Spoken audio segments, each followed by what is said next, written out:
Good evening, everyone, and welcome to another edition of the Conservative Corner. I'm Elliot Margolis, and I'm here with my guest today, Todd Rotondo, who is running for Jerry Paracella's seat as state representative and for representing the city of Beverly.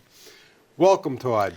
Welcome. How are you, Elliot? Nice to see you again. It's been a while, but it's nice to talk to you. I hope all is well. No, everything is fine. Everything is fine. Now, Todd, you have a city councilor right now. Mm-hmm. You also own a restaurant. I do. So, and we also have Beverly 400 coming up. So I got to throw a plug in. Yeah, because it is coming up soon, right? That's fair. That's okay. fair. Beverly 400. We'll talk about that another Fantastic. time. So why are you running for state rep? Look, for 30 years, I have been a business owner.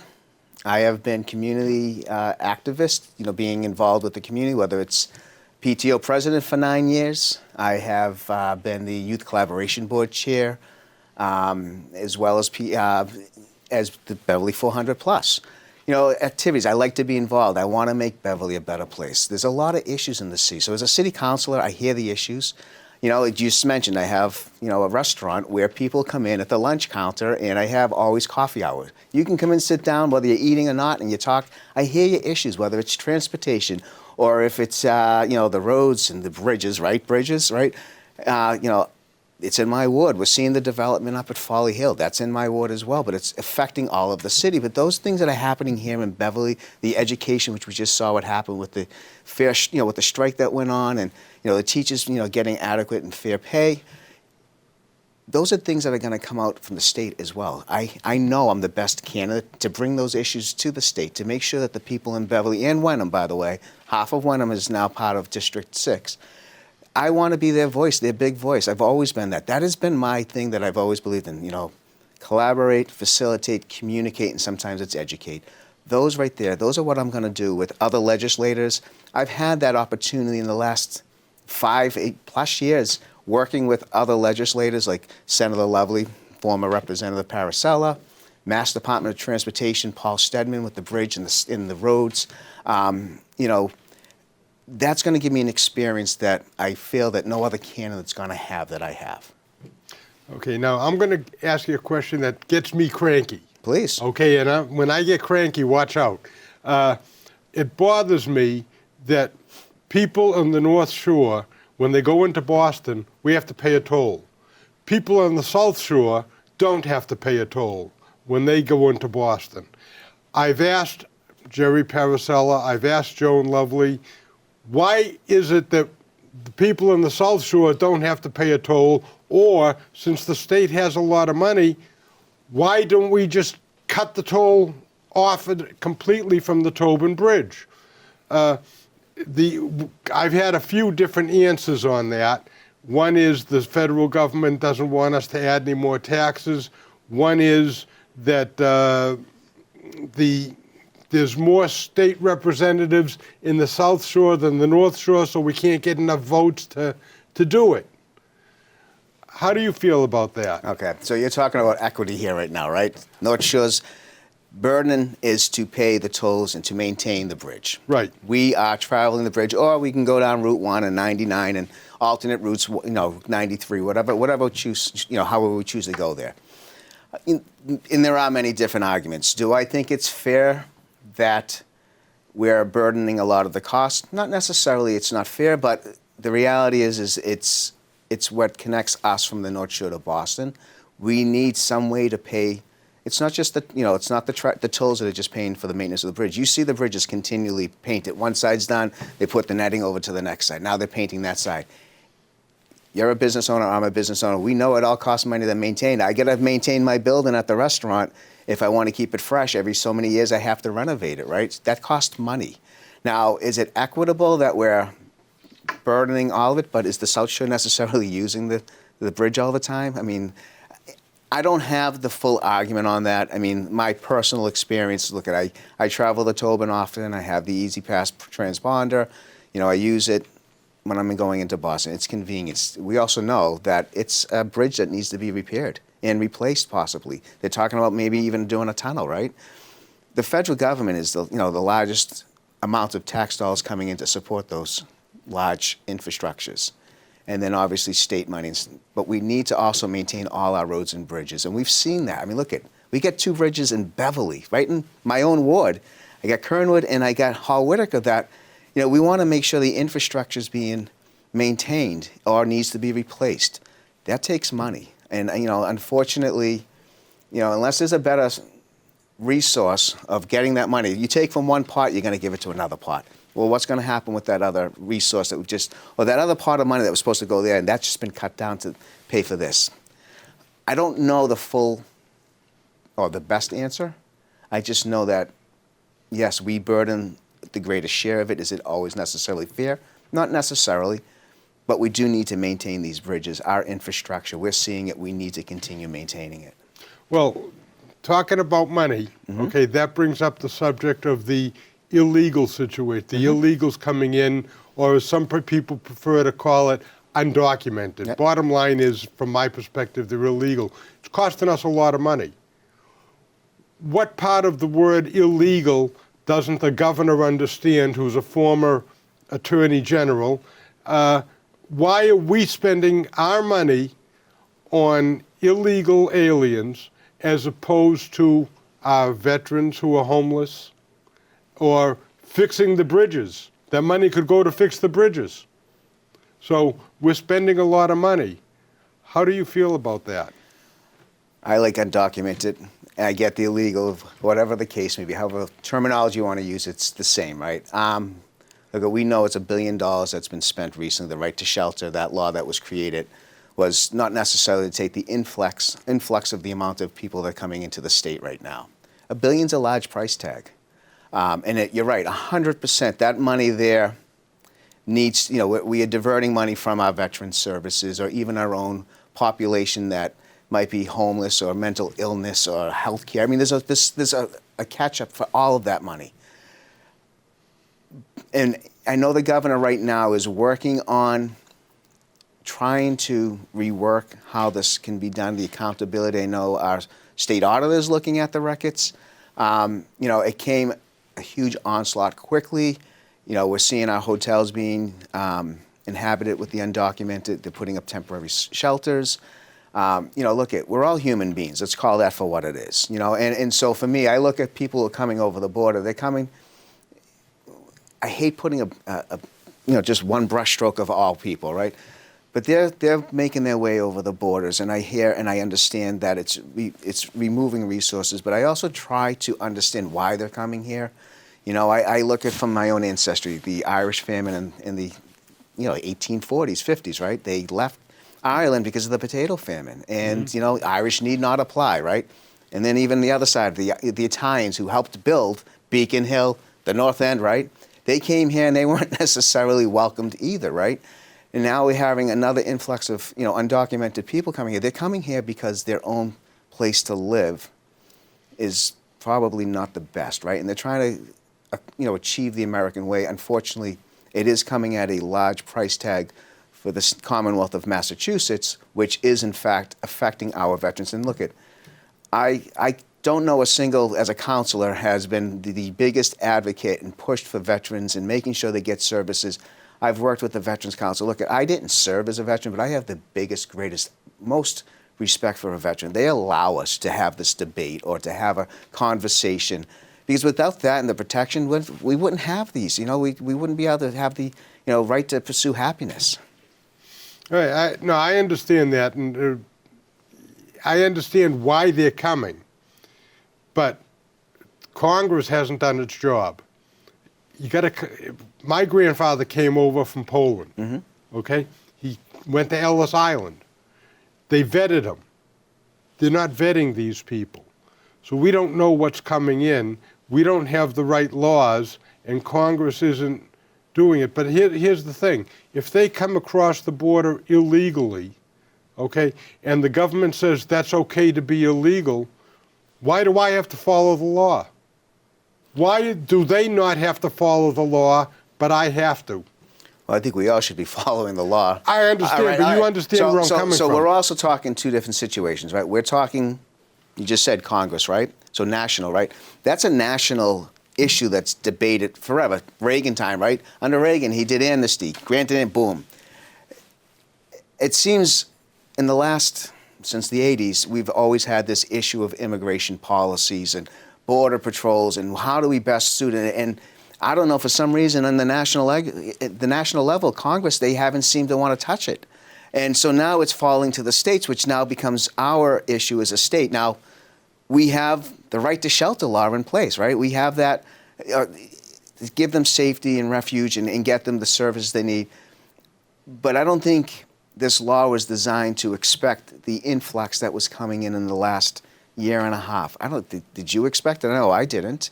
But we have them here now, so how do we at least try to mitigate it? But now we need to rethink and how do we fix it, right? And I think nationally it has to be fixed, and it still hasn't been fixed. But now as a state, we're trying to address those issues and identify and fix what's going on.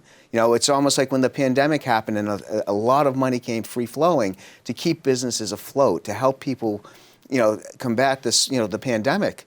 And now we're doing the accountability, right? It's the 2020 hindsight of seeing what's happening and how do we, you know, maybe recoup some of the money that was never spent. So it's a larger conversation than you and I are never going to settle right now anyways, right? Okay, but now you were talking about fixing things, like the bridge, you know, which I think is absolutely unacceptable. It's taking too long. We had to build this new high school, and we built it because we didn't maintain the old high school. We didn't obviously maintain the bridges.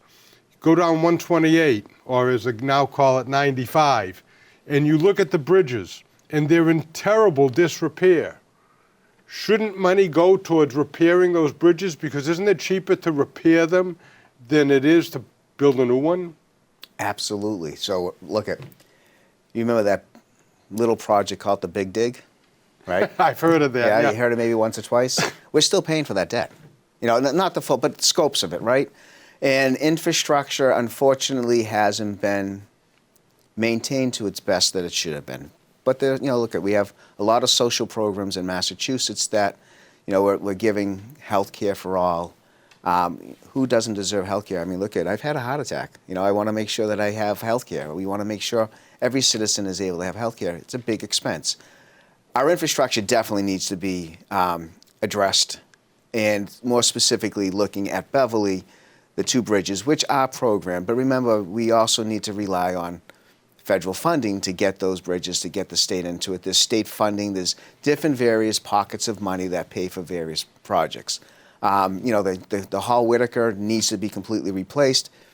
They were hoping, you know, through inspections that, you know, at least it would last until the Kernwood Bridge was done, and the Kernwood Bridge was programmed for 27, and then in 22 of June, they realized that the Hall Whitaker needed to be closed down to vehicular traffic. You get Monahan lumber there, you get heavy trucks that go over it.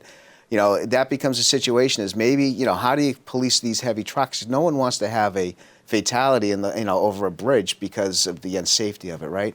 But they're addressing it. We're getting it done. You know, I think people need to remember it's not the city that maintains the bridges. It is the state.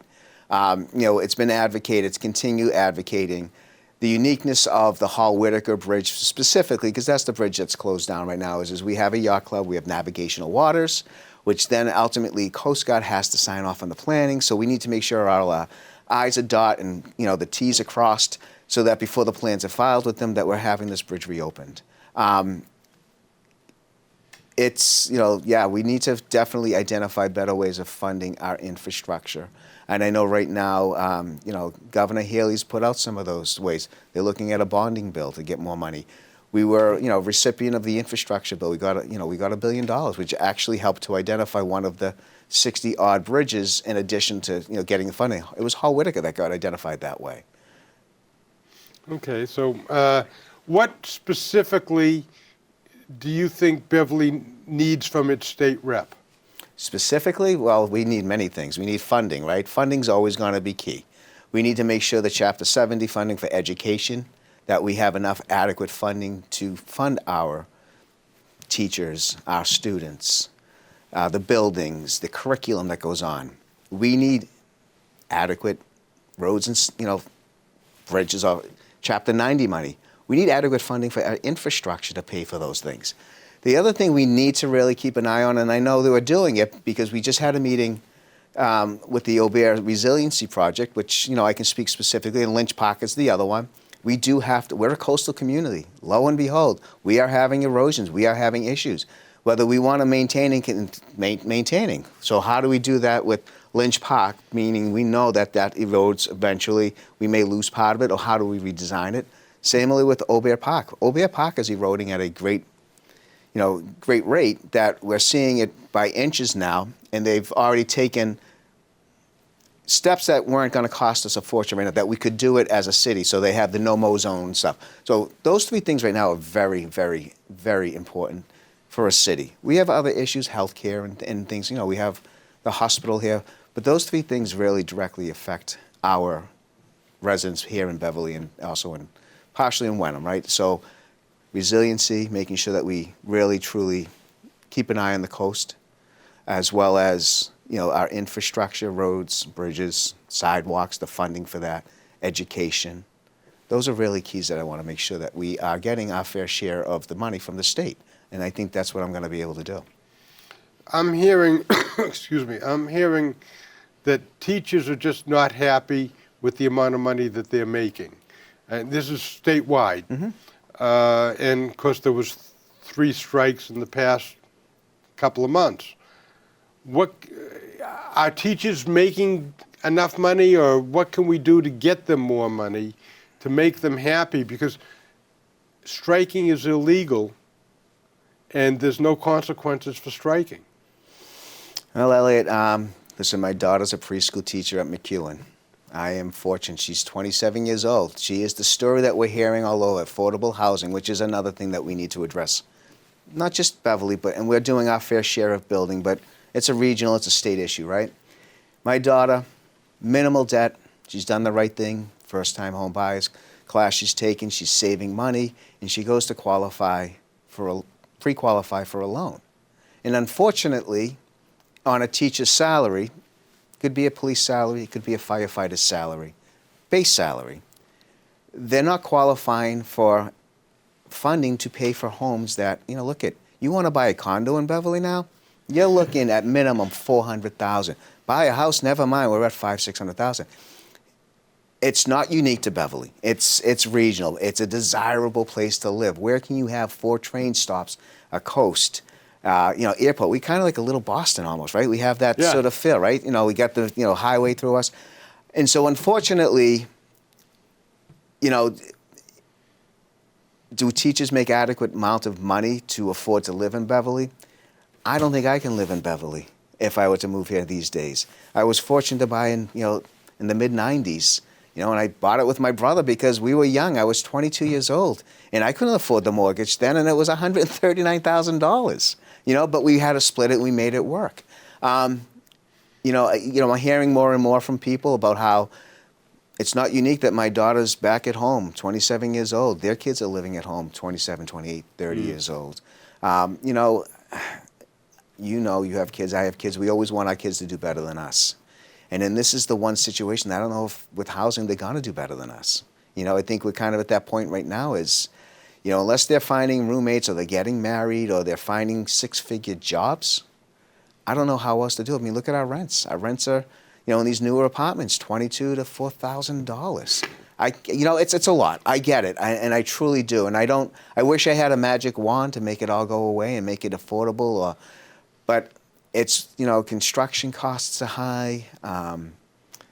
We want to make sure that we're doing green energy. We want to make sure we have affordable housing. We want to make sure we have a percentage of that. That all adds cost to the developer, which then in essence trickles down to the rents or to the homes, the buying homes and stuff. So that's the long answer. I guess the short answer is I don't know if teachers are making enough to afford to live in Beverly, right? I mean, they did just strike. They did get a very, very nice contract. I see, what my daughter's bump in pay was and all that. There was concessions made. So that's a good thing, right? I mean, they were made to be whole. Do I still think it's enough money? Unless you're making 6 figures and you're either married with a roommate, I don't think it matters. It's where we are today in society. Okay, another one of my cranky things is tax classification. Okay, with tax classification, and for people that don't know what tax classification is, the homeowner pays less per thousand valuation than a business. So businesses are paying more. Now, if the businesses pay more, up goes the cost of the products that they sell. And there's fewer businesses than there are homes. So if we didn't have tax classification, home taxes would go up a little bit. But business taxifications, and you know you have a business, goes up significantly more. That affects employees, it affects cost of products, which negatively affects the people that live in the city. How do you, and in Beverly, what are we at, 175? Yep. So that's a city council thing, right? So there's the difference now. This is not a state rep, but I hear you. So I just want to clarify that, right? So look, a classification was just set in December. 175% is correct, which means is the burden takes away from the taxpayer. I live and work in the city. Yes, I own a building. I own a commercial building, but I also can tell you it's commercial base-wise right now, it's pretty flat. So actually, we probably stayed the same, maybe gone down a little bit, maybe gone up a little bit, but we're pretty flat. Now, the values of the home, which we just talked about, right, those have gone up significantly, right? So the reality is the tax rate comes down, but your values have gone up, and your tax is still going up, right? We can't go any more than 2.5% of the total budget. That is what is legally with the Proposition 2.5. We have new growth money. So the idea of sending it to the business owners, am I happy that I have to pay taxes? No, I get that as a business owner, but I also know that as a property owner, as a house owner, it's harder for me to, listen, my pay, if I was private citizen without being self-employed, but even being self-employed, my pay is based upon what my raise may be, right? And it may not keep up with cost of inflation. As a business owner, my taxes, yes, they cost me, and monthly. We bunch it out monthly, right? We budget it. If our taxes are $10,000 for the year, we do it over the course. We call it $12,000 for easy math. $1,000 a month. That's what my mortgage is. This. What really is crushing business owners, and I can only speak from the hospitality food industry piece. It's fuel and it's food. It's the inflation of cost of that. Cost of food has been incredible. Even minimum wage, that's put effect on us as well. And look, we had the ballot question, and I'll say thankfully it was defeated. And I say that because even in the hospitality, tipped workers didn't want that because it was going to affect their pay. Right. So those things there, yeah, the taxes affect me as a business owner, and I can speak only me in my business more securely, but the reality is it's other forces that are trickling down to residents. And look, I work my own business. My brother works with me. We're fortunate. We have a good business. I got family that works with us. But not every business has that luxury. And like I said, is commercial tax base with the split of the 175. The reality is yeah, we shoulder a lot of our own burden. I have to be responsible for my own trash removal. I have to be responsible for my own plowing at my restaurant, right? Those are expenses that, as business owners, I've been in business for 31 years. We figure it out. Small business owners, you know this. I know We figure it out. That's what we do best. And that's sort of kind of like with me, as a counsel, to be effective is, as a counsel, I find an issue. You put an obstacle in front of me, I'm jumping over, I'm going around, I'm going to get you the answer. And if I don't always know the answer, I know the person who's going to find me that answer. That's the experience that I'm going to still be bringing as a state rep, right? Like those are the things over 30 years that I've been able to do. So it's interesting how you bring that up to the 175. It's not as impactful for me, but a business, a place like the Cummings is much different, right? But they also draw a lot of resources, but they're also a great revenue source for they're spending money on food, they're buying goods, the health care, and all that. I give Bill Scanlon a lot of credit for the Cummings Center. Yep. He did a phenomenal job. Well, I'm sure you weren't in favor of the TIP program when he first did the TIF program when he first gave it, right? No, actually I was. Oh, okay. Because I see, one of the things that I don't think politicians do is they don't understand the consequences of their actions. Mm-hmm.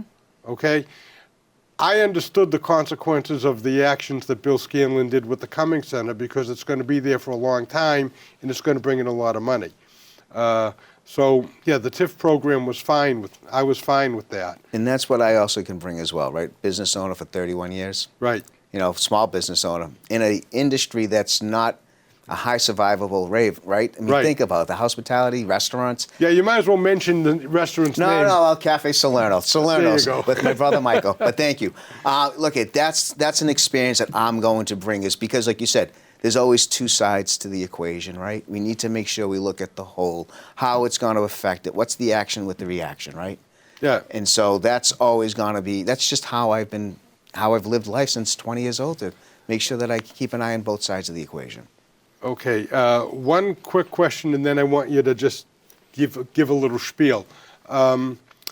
It seems to me, and maybe I'm wrong, but it seems to me that the Democrats in the city, in the state, they're pretty much told how to vote, and they vote that way. They don't have their own minds. They don't consider their constituents. It's just the leadership wants something done. You have to do it that way. Otherwise, you're not going to get the committee assignment you want or something like that. Am I right or wrong in that? I can't answer that question. I'm out there right now. Okay. Right? How independent are you? I like to think that I like to be able to say that I am able to work with anyone no matter what political affiliation you are, who you are. There's always something we all can work on together. All the committees that I've sat on or even created, I've always wanted to make sure we had views from both sides because we're not all one-minded. But we're all striving to get to the same space, same area, maybe in just different ways, right? So it's the he said, she said, somewhere in the middle is the right Yeah, that's answer, right. and you compromise. yeah, there's always compromise, Yeah. right? That's the Okay. key. You got a minute to tell everybody why you should vote. They should vote for you. Listen, for 30 years, I have been a business owner. I've been a city councilor. I have been a community activist. I have been involved with the cities and know what's going on. I've been able to forge relationships with Senator Lovely and former Representative Paracella. I've been able to work with state agencies such as Mass Department of Transportation. I've been able to listen to the people. I'm running because I want to make Beverly and Wenham a better place to live and work. I have that ability, I have that experience that I have been, whether I was the PTO president for 9 years or I was the Civic Association president in Ryleside for a few years, business owner for 31 years, in Beverly for 26 as a business owner. I hear those conversations on a daily basis, and it's all different views. It doesn't matter which party you're affiliated, you're a Republican, you're a Democrat, you're an independent. At my restaurant, I hear it all. I have the experience of being able to work with city department heads to get problems solved. I'm going to take the experiences that I've had to be a problem solver. There's an issue in front of me, I'm going to find that problem. If I don't know the answer, I'm going to find the person who's going to get me the answer, and we're going to work it.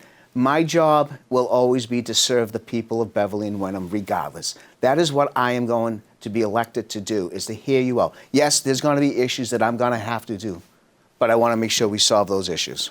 Okay, Todd, thank you for coming. Good Thank you, luck in the Elliot. election. And this was a great interview. I hope you listen to what Todd had to say and make your vote work. Good night.